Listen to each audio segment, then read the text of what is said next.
Bonjour tout le monde, je suis Raouf, je suis développeur advocate chez Neon. Alors, je ne sais pas si vous connaissez Neon, mais on va en parler un petit peu. Et aujourd'hui, je vais vous présenter, on va parler un peu d'exécuter des requêtes pour votre base de données, mais dans des Edge Functions. Et pourquoi on va parler de Edge Functions aujourd'hui? Tout simplement parce qu'on a fait un driver chez Neon, et on voulait faire un petit retour d'expérience sur ce driver-là. Donc, je ne sais pas si vous avez utilisé des Edge Functions auparavant. Alors, levez la main ceux qui ont Vercel ou Cloudflare Workers. OK, d'accord. Est-ce que vous avez aussi, est-ce que vous êtes connecté à votre base de données à partir des Edge Functions? Oui? Non? Ouais, OK. D'accord, OK. On va voir pourquoi c'est quelque chose qui n'est pas évident. Mais je vais vous parler beaucoup plus de l'histoire d'un de mes collègues. Hop, attends, je vais faire un hide ici. Georges. Donc, j'ai le privilège de travailler avec Georges, qui est un développeur TypeScript, mais qui est aussi créateur de Query Builder Zapatos. Alors, je ne sais pas si vous connaissez Zapatos, mais donc c'est un Query Builder compatible avec Postgres. Et donc, Georges a eu l'idée de créer ce driver-là, qui utilise WebSocket pour se connecter à la base de données à partir des Edge Functions.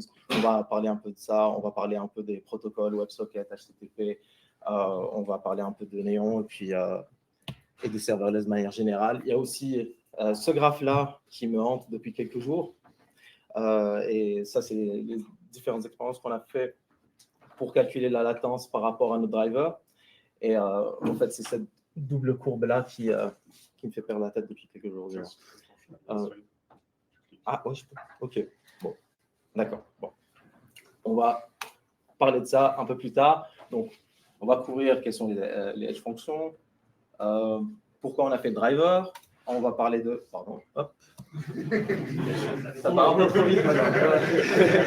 On va parler de quelques ORM aussi TypeScript. Si vous ne voulez pas utiliser des requêtes SQL pures, donc on peut utiliser des ORM aussi avec des Edge Functions. Et on va parler aussi de performance. OK. Donc, pour parler des Edge Functions, je vais revenir bien en arrière. On va parler de l'architecture client-serveur, donc avec des machines physiques. Donc, c'était très simple auparavant. Si on avait plus de requêtes, tout simplement, il fallait rajouter des machines physiques supplémentaires, sauf qu'on s'est rendu compte qu'on n'utilisait pas ces machines-là à 100%. Et donc, c'est pour ça que les hypervisors du type VMware, Hyper-V, etc., sont devenus de plus en plus populaires. Mais le problème avec les VM, c'est qu'à chaque fois, il faut installer un OS, etc. Donc, c'est assez gourmand en termes de ressources, et notamment en disque. Et donc, on a une petite révolution avec les containers, notamment avec Docker, où on a développé aussi un autre modèle qui est le serverless. Donc, comme un container est plus léger qu'une VM, donc le démarrage est plus rapide. Donc là, on n'a plus besoin d'avoir une instance de notre application qui tourne 24 heures sur 24. Donc, c'est un modèle qui est à la demande. Un peu controversé, mais voilà. Alors, petite parenthèse, rien à voir.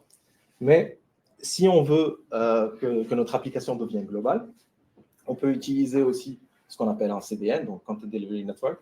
Donc, c'est un réseau, c'est un cache.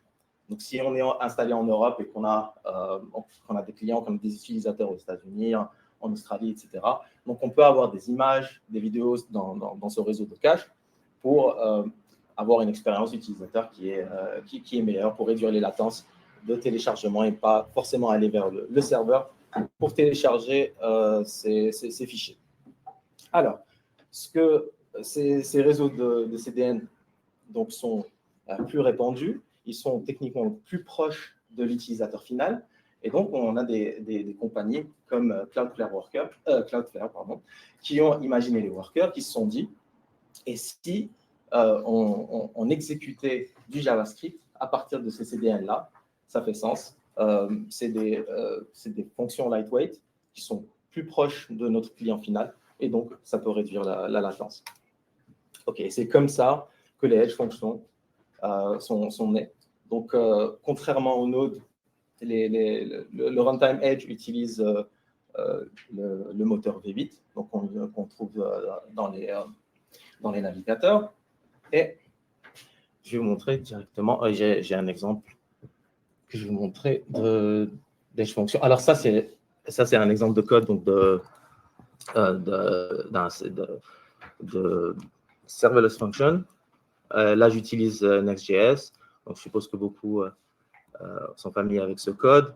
Rien de spécial. Alors, j'imprime juste cette chaîne de caractères-là. Je vais exécuter avec un petit curl. Ah, je crois que je les nomme là. Hop. Voilà. Donc, je fais rien de spécial ici. Et donc, ça m'imprime mon hello à partir du root de l'API. J'essaie de me débarrasser du terminal. Et pour utiliser les Edge Functions, tout ce qu'il y a à faire, c'est rajouter ce petit objet-là, config, runtime Edge. Et c'est à peu près le même code. Ça diffère un petit peu. Mais ça marche aussi bien. Donc, je fais Edge, rien de spécial. Et voilà, j'ai le même résultat. Et donc là, si j'ai envie de me connecter à ma base de données, là, j'utilise le driver PG, notre Postgres, qui est un des drivers les plus populaires pour Postgres. Je crée une pool avec ma connection string et j'exécute pour avoir select now, donc pour avoir la date. Maintenant, qu'est-ce que je fais? Serverless, PG, c'est toujours délicat quand. Hop. Bon, la base de données va se mettre en route et voilà. Sauf que quand j'essaie de faire la même chose avec Edge, donc là, j'ai le même code sur Edge, à peu près. Ah, je vais avoir une erreur, tout simplement. Et ça, c'est un résultat qui est attendu, tout simplement parce que les bases de données utilisent un protocole, le protocole TCP, sauf que V8 utilise uniquement HTTP et WebSocket. Et donc, c'est pour ça que Georges s'est dit, tiens, je vais utiliser WebSocket pour justement essayer de faire fonctionner mes requêtes à partir des Edge Functions. Alors, tout ce que j'ai à faire ici, vous allez voir, ma démo, elle va être très compliquée. C'est changer PG, Neon Database Serverless, et là, ça marche. Voilà. Donc, c'est un driver qui utilise WebSocket, mais ce qu'on a dû aussi faire de notre côté aussi, c'est rajouter le support de WebSocket sur notre proxy. Alors, pour ça, je vais vous expliquer un petit peu l'architecture de Neon. Alors, comme je disais, alors Neon, on est fournisseur Postgres, mais on est en Postgres en serverless. Donc, ce qu'on a fait, c'est on a dissocié le compute et le storage. Et donc, le compute, c'est une instance Postgres. Et le storage, c'est quelque chose qu'on a fait de scratch qui est implémenté en Rust. Et si on voit l'architecture totale, donc on a aussi un proxy qui utilise aussi TCP, qui va déterminer donc le compute et la base de données qui doit exécuter la requête. Et donc, c'est ce proxy-là qu'on a dû aussi changer pour rajouter aussi le support de WebSocket. Alors, qu'est-ce que je voulais vous montrer aussi? Alors, ça, je vais montrer. Ah oui. Donc, on parlait d'ORM. OK. Alors, je ne sais pas si vous connaissez Drizzle. Oui. Ceux qui connaissent Drizzle. OK. 1, 2. Alors, c'est Prisma. Vous connaissez Prisma aussi? OK, d'accord. Donc, c'est le nouveau Prisma, si je peux dire. Il y a une différence. Il y a une différence majeure. C'est que Prisma fait pas mal de magie aussi derrière pour exécuter les requêtes. Alors que Drizzle, j'aime bien parce que c'est assez efficace. On n'a pas beaucoup de pertes en latence en utilisant Drizzle. Donc là, ce que je vais faire, c'est je vais créer une base de données. Donc, je vais créer un nouveau projet. Donc, je vais mettre à Francfort. Là, je suis sur Neon. Bon, j'ai ma connection string. Donc, je vais sur le SQL Editor. Et je vais juste créer une table employée avec quelques données. Hop. Et puis, je reviens sur Drizzle et bon, il faut juste que je change. Bon, 0, pourquoi? Il n'y a rien du tout. Ah oui, bah, c'est parce que je n'ai pas pris la bonne URL. Oui, forcément, ça ne marche pas. Alors, je vous fais confiance par rapport à mon password. Je vais redémarrer Next.js. Et voilà. Donc, j'ai ma donnée qui est là. Donc, je vous parlais tout à l'heure de Néon. Et un des trucs qu'on a fait quand on a dissocié le compute et le storage, c'est qu'on a la possibilité maintenant de créer des branches comme dans Git. Et je vais vous montrer ça, en fait, parce que c'est quelque chose, c'est une fonctionnalité assez cool. On peut créer des branches. Et au fait, si je crée une branche à partir de main, j'obtiens une URL assez rapidement. Et puis, si je vais sur mes tables, je vois que ma branche a exactement la même donnée et c'est instantané. Il y a un truc de cool aussi que je peux faire. C'est, en fait, je vais aller sur mon SQL Editor, je vais aller sur ma main branch et ce que je vais faire, c'est truncate employee. Je vais exécuter. Ah, j'ai plus de données. Employees, alors, je m'assure que select everything from employees. Et là, voilà, j'ai rien du tout. En revanche, si je peux voir à quelle heure j'ai fait le truncate, donc 20h23, je peux créer une branche à partir du passé. Et alors, 20h, on va dire 20h20. Ok, on va faire 21 pour ne pas prendre de risque. Bon, 3 petits clics. Et voilà. Et je crée ma branche. Hop. Alors, qu'est-ce qu'il me dit? Tabs and too long. Je vais faire 22. Ok. Ok. Alors, je vais sur cette branche-là. Hop. Je vais vérifier. Et je récupère ma donnée. Ok. Bon, petite parenthèse par rapport à Néon. On a fait la démo avec le driver. Maintenant, on va parler de performance. Et là, ça va être sympa. Donc, on a fait quelques tests. Donc, on a lancé sans edge function en simultané. Et là, ce que vous voyez, en fait, les différentes couleurs correspondent aux itérations. C'est-à-dire qu'on a fait une boucle à l'intérieur de chaque edge function. Donc, une itération, c'est une seule boucle, deux boucles, 5 et 10. Et c'est normal que vous voyez que la ligne bleue n'est pas dans le groupe de gauche, mais on voit qu'il y a deux groupes distincts. Et donc, ce premier groupe-là, c'est la première connexion. Donc, si vous êtes familier avec le protocole WebSocket, donc il y a un handshake qui se fait, il y a un upgrade qui se fait, etc. Donc, c'est pour ça qu'on a à peu près 37 millisecondes au tout début. Mais dès qu'on en a fini avec la première connexion, les autres connexions sont quand même assez rapides. Elles sont de l'ordre de 5 millisecondes à peu près. Donc, ce que Georges a fait encore, donc il a étudié la question. On avait au début 9 allers-retours et il a réussi à les réduire en 4, mais on n'était toujours pas content du résultat. Donc, ce qu'on a fait, c'est un peu jouer avec d'autres protocoles et c'est pour ça qu'on a aussi expérimenté avec l'HTTP. Et là, c'était aussi génial.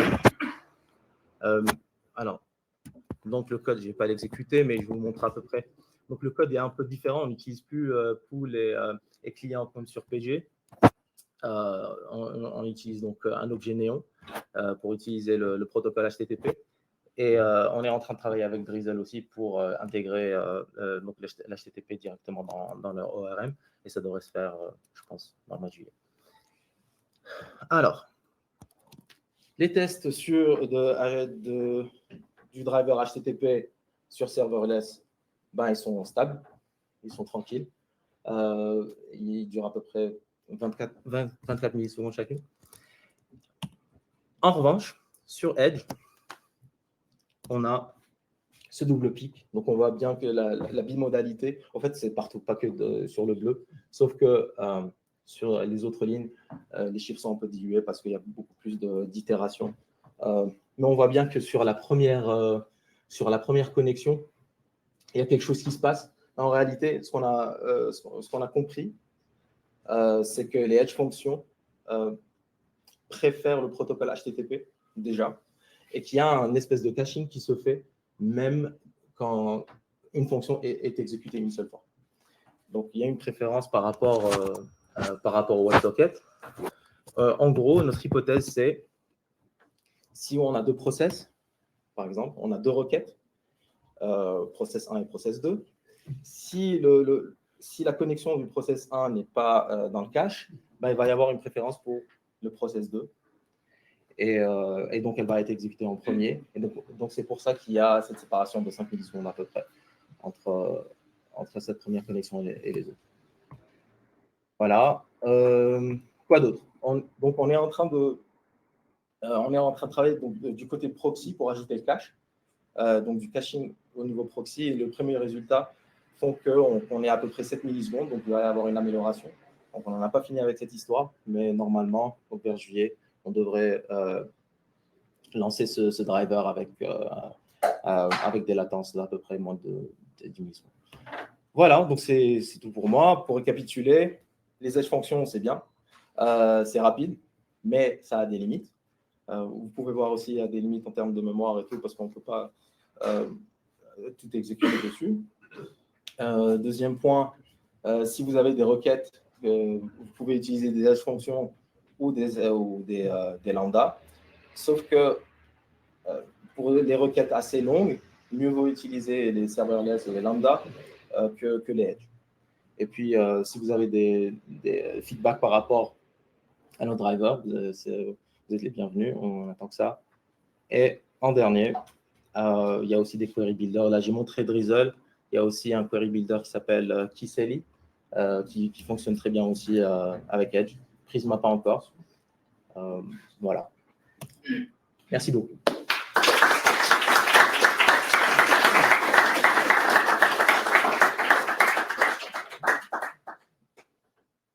Place aux questions. Bravo. Et puis, tu féliciteras ton collègue. Georges, ouais. Georges, c'est une super idée, d'utiliser les WebSockets de cette façon-là. Ouais. Est-ce que tu pourrais nous parler, vu que vous avez la main d'un côté sur le proxy qui gère les WebSockets et de l'autre côté sur le client, est-ce que tu pourrais nous parler plus des optimisations au niveau réseau que vous avez faites? Ah, ça, c'est une question pour Georges. Alors, je ne suis pas sûr. Alors, l'optimisation. Oui, alors, est-ce qu'on peut parler un petit peu des optimisations réseau qu'on a faites? Bon, premièrement, le proxy, alors tout ce que je viens de vous montrer est open source. Déjà, je voulais vous dire, donc, projet open source. Alors, je ne sais pas ce qui a été fait sur le plan réseau, mais je sais qu'au niveau proxy, il y a du caching qui se fait donc pour optimiser les latences, mais je ne saurais pas te dire plus. Il y a une autre question, merci. Est-ce que le fait d'utiliser des edge functions, tu as dû adapter le nombre de connexions max au niveau de ta DB ou ça ne change pas grand-chose? Alors non, on a utilisé pool non, comme on aurait utilisé dans la lambda. Parce que c'est un serveur, tu définis le maximum de temps de connexion. Donc forcément, si on utilise des edge functions ou des lambda, donc forcément on a besoin de plus de connexions simultanées. Et là, on est obligé d'utiliser pooling, donc avec pgBouncer, au lieu d'utiliser une connexion directe vers Postgres. Et il y avait une autre question, je crois. Du coup, maintenant, il y a une collaboration entre Néon et Vercel pour l'ajout de Postgres. Et ils ont un driver officiel Vercel. Oui. Est-ce que ce driver utilise les technologies que vous avez?